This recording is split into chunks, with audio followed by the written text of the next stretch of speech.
আসসালামু আলাইকুম এভরিওয়ান। শুভ সকাল জানিয়ে শুরু করছি। আজকে আপনাদের সঙ্গে কিছু পড়াশোনা বিষয়ক বেসিক তথ্য আলোচনা করতে চাই। এই আলোচনাটা যারা আপনারা ফার্মাসিউটিক্যালসে চাকরিতে যাবেন তাদের জন্য কিছুটা হলেও কাজে লাগবে, এবং এই বিষয়গুলোই কিন্তু যারা ভাইবা বোর্ডে থাকে তারা প্রশ্ন করে থাকেন। আজকের বিষয়টা হচ্ছে cell, tissue, organ, body system. তো আমি আসলে বলেই ফেললাম। সেল, আপনারা জানেন জীবদেহের গঠন ও কাজের এককে সেল বলে। আবার অনেকগুলো সেল একত্রিত হয়ে টিস্যু গঠন করে। আবার অনেকগুলো টিস্যু একত্রিত হয়ে অর্গান তৈরি করে। আবার অনেকগুলো অর্গান একত্রিত হয়ে সিস্টেম তৈরি করে। তো সিস্টেম সম্পর্কে একটু আলোচনা করবো পরে। আবার অনেকগুলো সিস্টেম একত্রিত হয়ে পূর্ণাঙ্গ বডি তৈরি করে বা দেহ তৈরি করে। এটা হচ্ছে বিষয়। এগুলো আপনাকে জানতে হবে। ফার্মাসিউটিক্যালস লাইফে চাকরিতে গেলে আপনাকে এই বিষয়টাই প্রশ্ন করা হবে। এগুলো বেসিক বিষয়। সিস্টেম সম্পর্কে একটু ধারণা দিই। আমাদের বডিতে অনেক প্রকার সিস্টেম রয়েছে, কিন্তু তার মধ্যে মূলত 9টি সিস্টেম খুব গুরুত্বপূর্ণ। 9টি সিস্টেমের মধ্যে আপনার স্কেলেটাল সিস্টেম অর্থাৎ কঙ্কাল তন্ত্র,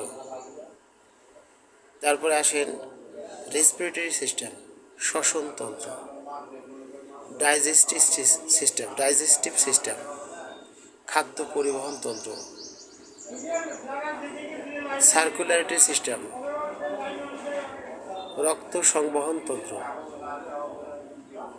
তারপর আসেন আপনার ইউরিনারি সিস্টেম রেশন তন্ত্র, মাসেল সিস্টেম পেশিতন্ত্র, নার্ভ সিস্টেম হচ্ছে আপনাদের এটা সংবেদনশীল অঙ্গ বলতে পারে।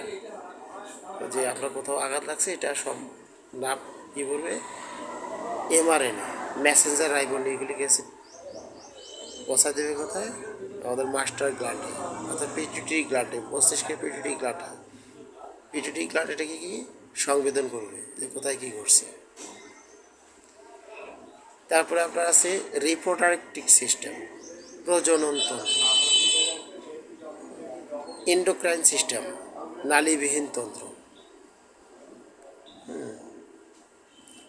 এই হচ্ছে মোটামুটি আমাদের সিস্টেম, বডিতে সিস্টেম। এই সিস্টেমগুলো সম্পর্কে আমি দেখেছি। আমি স্কয়ার কোম্পানিতে কয়েকবার পরীক্ষা দিয়েছি। প্রথমেই কিন্তু এই সিস্টেমগুলো ধরে। তো আসলে আমার ওই সময়ে অতটা ধারণা ছিল না। তো যাই হোক, ইনশাল্লাহ পরবর্তীতে জেনারেল ফার্মাসিউটিক্যালসে পরীক্ষা দিয়েছিলাম, ভালো হয়েছিল। ইনশাল্লাহ চাকরিও করেছি। তারপরে পপুলার ফার্মাসিউটিক্যালসে ছিলাম মেডিকেল ইনফরমেশন অফিসার হিসেবে, সেখানেও ট্রেনিংয়ে টিকেছি, চাকরি করেছি ইনশাল্লাহ। তো যারা আপনারা ফার্মাসিউটিক্যালসে চাকরির জন্য যাবেন তারা এই বিষয়টা অবশ্যই একটু মানে পড়াশোনা করে যাবেন, বা আমার এই আলোচনাটা আপনি যদি খেয়াল রাখতে পারেন ইনশাল্লাহ আপনি প্রাথমিকভাবে টিকবেন ইনশাল্লাহ, আশা করছি। তো ভালো থাকবেন, সুস্থ থাকবেন। আসসালামু আলাইকুম। আমার জন্য দোয়া করবেন, আমি যেন সুস্থ থাকি, ভালো থাকি। আমার ফ্যামিলির জন্য দোয়া করবেন। আলহামদুলিল্লাহ, তারা যেন ভালো থাকেন। সবার জন্য দোয়া রইল, আপনাদের জন্য সবার প্রতি ভালোবাসা রইল, আন্তরিক মোবারকবাদ রইল। সবাই আপনারা ভালো থাকবেন, সুস্থ থাকবেন।